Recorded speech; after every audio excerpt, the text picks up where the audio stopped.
And hello world, it's about 1:15 in the afternoon from where I am. I am in the beautiful mid-Atlantic island of Bermuda, one of the very few places in the world that doesn't have virus as yet.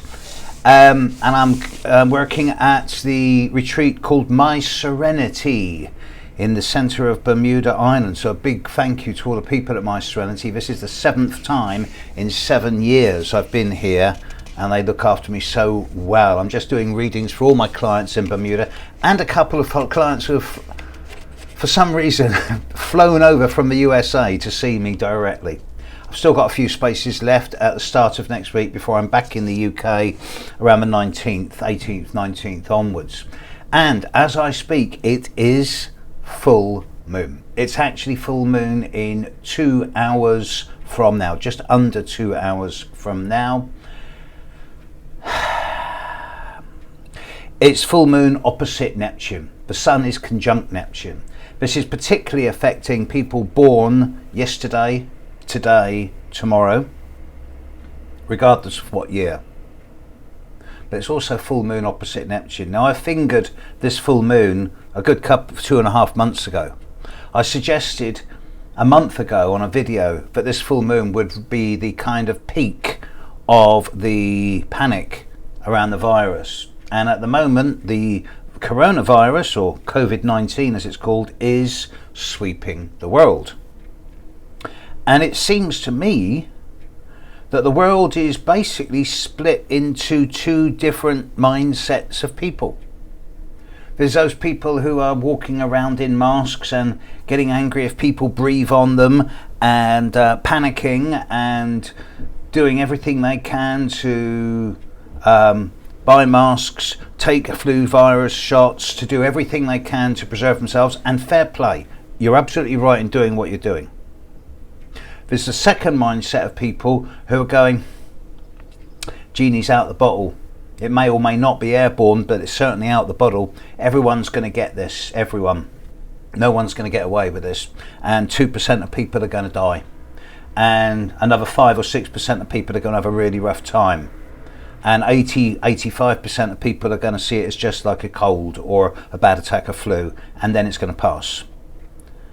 I myself am in the latter case. I'm still doing sensible things, what I consider sensible things, like colloidal silver and lots of ginger and turmeric, but that's my way of dealing with it. Everyone has their own way, and no one way is better than another. I'm also having the advantage of having lived a long time, and I'm at that age where, personally, my age group is more at risk than those younger, so I'm a little bit sanguine about this. We're all going to die one day. So live for tomorrow, live for today, because tomorrow you die. It's kind of my attitude about this.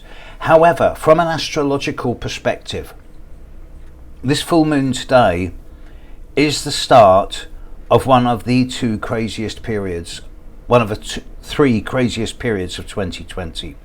The first of these has already passed, which was the start of January with the Jupiter-Saturn-Pluto conjunction, 23 degrees of Capricorn with Saturn and Pluto, and that is now passing. The second is now. We have, as we speak, Pluto, Saturn at 28 degrees of Capricorn, being 29 by tomorrow. Pluto at 24.5 degrees of Capricorn. Jupiter at 21 degrees of Capricorn, and Mars sneaking up on the inside at 15 degrees of Capricorn. And in 2 weeks' time, around the 18th to the 22nd, there will be a massive conjunction of Mars and Jupiter and Pluto around 22, 23, 24 degrees of Capricorn. This is probably one of the 2 most intense patterns that is happening over 2020, and it's suggesting to me that either the current situation of mass panic and people doing the headless chicken and markets collapsing, of which more in a minute, is only going to accelerate, devolve, and get more and more intense and extreme as we get towards the end of March, or something completely different is about to happen, born as a result of the panic around the world. My money's on the latter.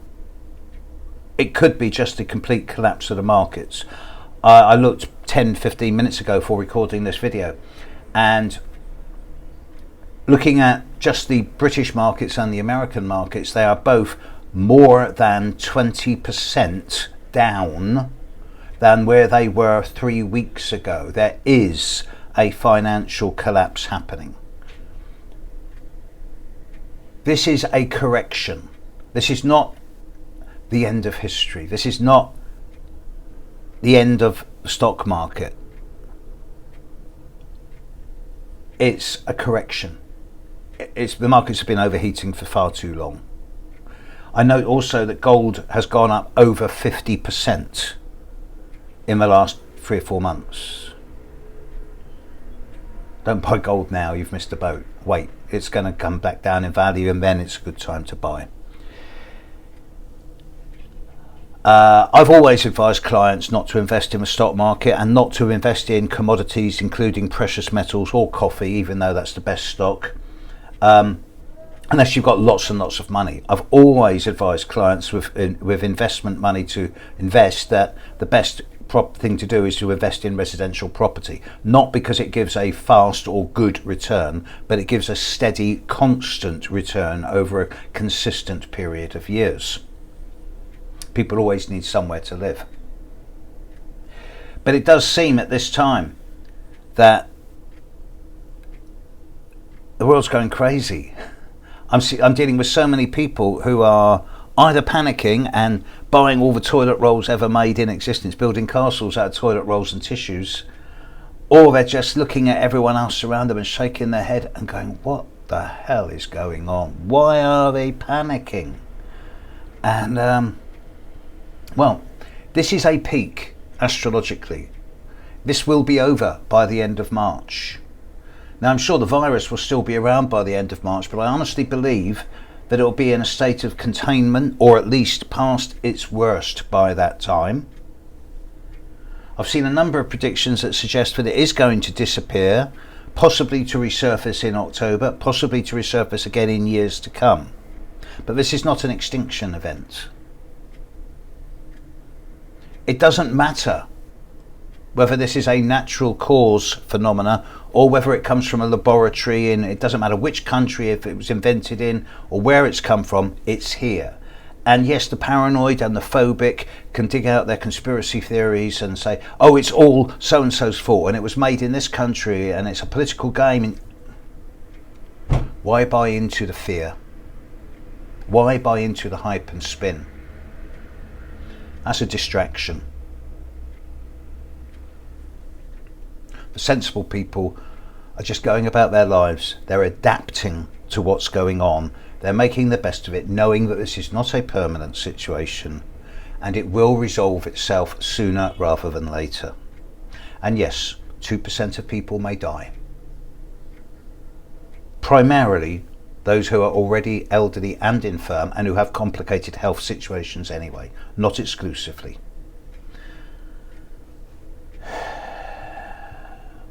In addition to this, we've got the Venus-Uranus conjunction today as well.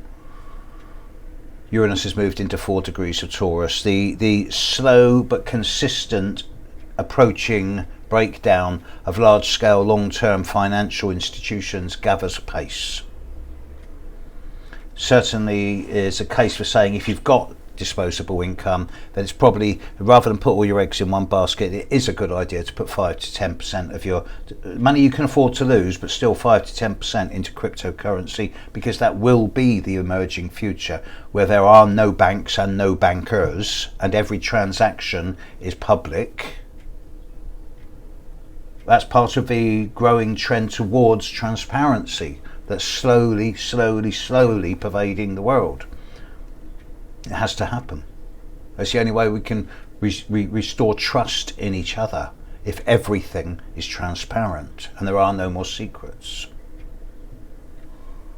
Of course, I've said that this is the second of 3 big events in 2020. The third will be the new moon on October the 16th, and any astrologer worth their salt is already looking at a horoscope of October the 16th and making notes on this. And perhaps without wishing to sort of tell anybody what to do, because I get enough flack as it is, it's a good idea for anyone with astrological knowledge, anyone who considers themselves an astrologer or an astrological student, to be looking at what's going on from an astrological perspective and realizing that this is an extreme time. It is not like this all the time. It will not be like this in the future. And therefore, those of us with astrological knowledge should be out there in the community reminding people to keep a stable head and not to be going over the top and not to be getting angry or irritated by it, and just to do your best to get through this. I expect the worst to be over by the end of this month. And then I expect a slow, gradual return to what appears to be normality, but hopefully with lessons learnt. And if we go back to exactly the same and the markets just build up to the same overheatedness, and it's kind of making me lose my faith a bit in humanity, because these are changing times.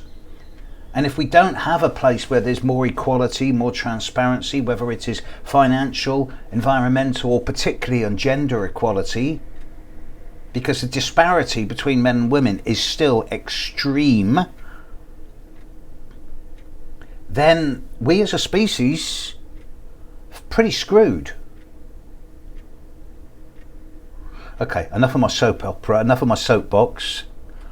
I'm just doing so many readings for people at the moment. I love it. Astrology keeps me alive. It's empowering me to reach out and to help as many people as possible. Not doing it for them, but catalysing them and empowering them to make appropriate and proper decisions for themselves. And that is the purpose of astrology at this time. For those of you in Bermuda, come and see me at my Serenity. I'm here for another 9 or 10 days. And to the world, yeah. Keep your sense of humour, folks. Or panic, or kick and scream and make a fuss, or do the headless chicken. It's up to you. It's your life. But positive mental attitude. When I was a kid, there was no obesity, diabetes, major virus attacks, apart from once in a generation influenza, perhaps similar to this. There was no major cancer scares. There was no lifestyle illnesses. There was no ADHD. I honestly believe that 50% of modern illness is down to lifestyle management, health, hygiene, diet, nutrition, exercise, and particularly the amount of processed food we ingest. I also believe, after studying people's horoscopes for over 40 years, that the single best cure for over 50% of maladies lies up here. Positive mental attitude. PMA. Find the humour. Laugh your way healthy. Or not, it's up to you, but honestly, humour. Negativity can't exist where there's humour. It's been my catchphrase forever. It'll be on my gravestone. Catch you later, world. Bye.